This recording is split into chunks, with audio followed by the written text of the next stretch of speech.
jump into it right here. We'll start out with our mana base. We have 10 mountains and 10 plains. And then we're running 4 ancient amphitheaters. When it enters the battlefield, you reveal a giant card from your hand. If you don't, it enters the battlefield tapped. You can tap for either red or white. Good dual land for giants. You know, good. Then we'll start with our creatures. 2 mana creature. We have one of them, but we're running 2 of them. 1 2 mana creature. We're running 2 copies of it. It's a Herald of Dromoka, Khans of Tarkir.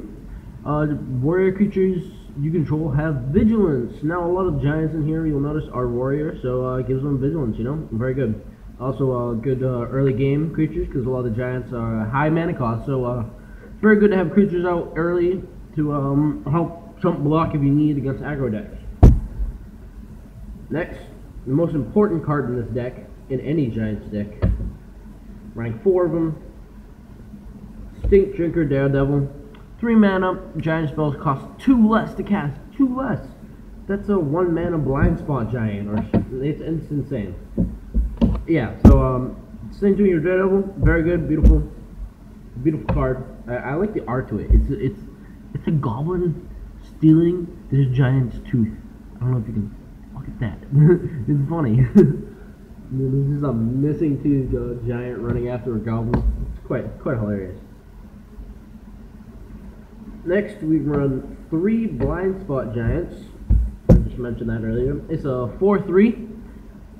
It can attack or block unless you control another giant, which is the only downside to it. 3 mana for 4/3 is not bad at all. But you have to have another giant out, and that's the lowest costing giant, so that's usually will come out first, but next turn you can bring out another giant. Should be fine with that. Next, we're running 3 of those. I think I mentioned that. Next, we're running 3 Kragenwyck Cremators. It's a 4 mana, 5/4. When it comes into play, you discard a card at random, which is only a downside, and but it deals damage equal to the creature. If it's a creature card, it deals damage equal to its power to target player. Now, a lot of these cards in here are creatures, and they have high powers because they're giants, obviously. So that's like automatically just murdering someone. It's very nice card. It's good. I mean, you don't need it in this deck. It's probably one of the first cards I'd sideboard out, honestly, because who likes discarding a card at random? Nobody. Then we have the only legendary in the deck. We're running 2 copies of them. Brion's Stoutarm. He's a 4 mana, 1 red, 1 white, 2 colorless. Lifelink. You can tap once, sacrifice a creature other than Brion's Stoutarm, and it deals damage equal to sacrifice creature's power to target player. Now, it has lifelink, so you also gain that much life, which is amazing. And say you have, let's say, Herald of Dromoka, you can attack with all your giants, have them have vigilance, and you can still get an extra few damage in by sacrificing one of them, or any creature actually in general. It's very nice because it is a warrior, so that's why it has vigilance, by the way. Next, we have 4 Thundercloud Shamans. Giants is a very slow deck, so removal is very, very important. Very important. When it comes to play, it deals damage equal to the number of giants you control to each non-giant creature. That could kill your Dromokas or your Stink Drinker Daredevils. But if you have that many giants out, if you already have 3 giants out, you should be fine for the rest of the game. You should have enough mana to hold you over for the rest of the game anyways. So running 4 of those, very good. Remove 1/1s tokens, remove their elves. Murders elves, absolutely murders elves. Next, we have 4 copies of Borderland Behemoth. It's a 7 mana trample. It gets +4/+4 for each giant you control. God damn, that's good. Like, by the time you get out, you should already have 3 or 4 giants out, so it's already like a 20/20 trample for 7 mana. Like, what? It's insane. Running 4 of those, obviously. And then my personal favorite giant because it punishes other players for putting out creatures, is Hemet Bet Goliath. It doesn't have trample, it's the only downside to it. But running 4 of them. Whenever another giant creature card, whenever another creature enters the battlefield, now that includes your opponent as well as you. You may put X +1/+1 counters on it, where X is that creature's power. Now, think about this. You have that out. They play creatures. Let's say you put down a 4/4. They put down a 4/4. It gets +4/+4 counters. 10/10. Now, Borderland Behemoth. Let's say you have 3 giants out. That thing, it's a 20/20. When it comes out, that gets 20 counters on it. 20 counters, so it automatically becomes like a 30/30. And then you can sacrifice it to Bryon Stout Arm and just kill him and gain 30 legs.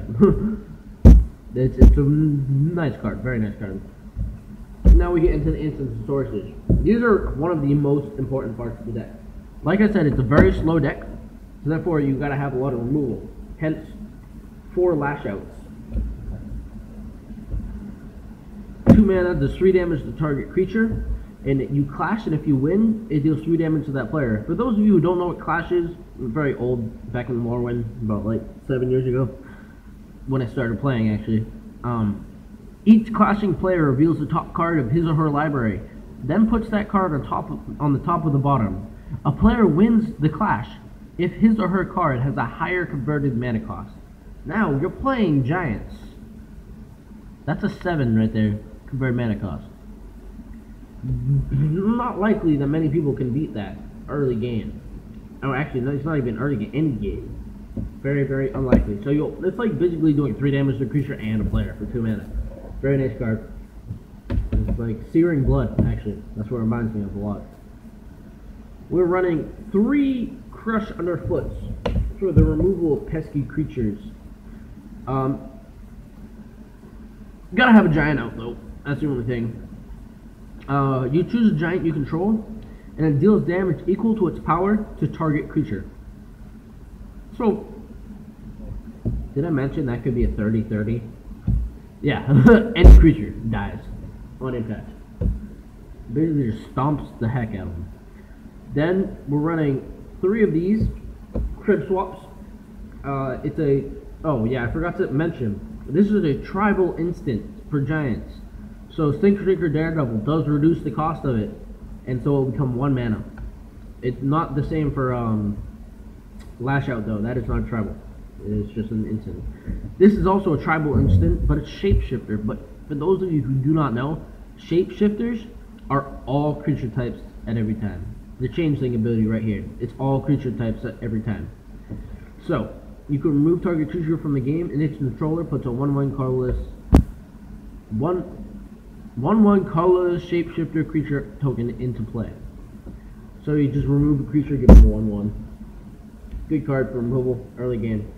Next, we're running 4 Feud Killer Verdicts. My favorite sorcery. Yes, it's a tribal, so Stink Drinker Daredevil does reduce the very high mana cost. You gain 10 life. 10 life! Like, damn. And then if you have more life than an opponent, you also get to put a 5/5 white giant warrior creature token onto the battlefield. Hello. Very nice card. Very nice. And then we are running 1 Austere Command. Yes, I don't know if you know Cryptic Command. It's like Cryptic Command White Brother, you know? We all like the White Brothers. That sounded very racist, I'm sorry. I'm very sorry. No, just forget it. You choose 2. You can destroy all artifacts, or all enchantments, or all creature cards with mirror mana cost 3 or less, or all creature cards with mirror mana cost 4 or greater. So it could be a creature board wipe. You could choose 3 or less, or 3 or greater. Or it also you could destroy 3 or less, keeping your giants out because they're all like 5 mana cast or more. So you can keep all your giants, destroy all their small creatures, and you can also destroy all their enchantments or artifacts. If you're playing an artifact deck, beautiful. It's a very nice card, good removal. It is not tribal though, so it still costs 6 mana, which is the only downside to it. And last but not least, we're running 2 of these Obsidian Battle Axes. I'm running them because it's a tribal warrior artifact that gives them +2/+1 in haste, and whenever a warrior enters the battlefield, you may attach it without paying its mana cost. Yeah, that's the good part. So it just gives your Hamlet back or Bryon or something all haste. So very good, very good. And that is Giants. I do not have a sideboard for this deck as of now because I've never needed one. I just have everything I need right in here. There's certainly, I mean, this is not, Giants will never be a tier 1 deck. It's just too slow and too high mana cost.